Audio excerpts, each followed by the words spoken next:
Sementara itu, Saudara, Satuan Reserse Narkoba Polres Kolaka bersama Dinas Kesehatan melakukan inspeksi mendadak di gudang obat dan sejumlah apotik yang ada di Kabupaten Kolaka, Sulawesi Tenggara. Hal ini dilakukan untuk mengawasi penjualan obat-obat yang terlarang.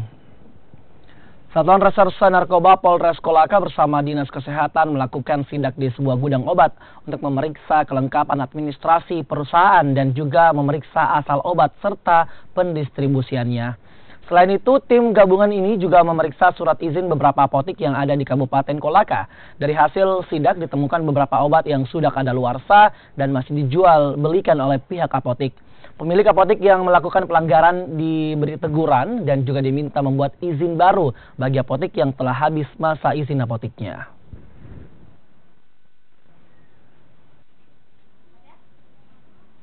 Nah, dari hasil pemeriksaan kami di sini, semuanya rata-rata teman-teman yang ada di sarana mendapatkan obat dari sarana resmi.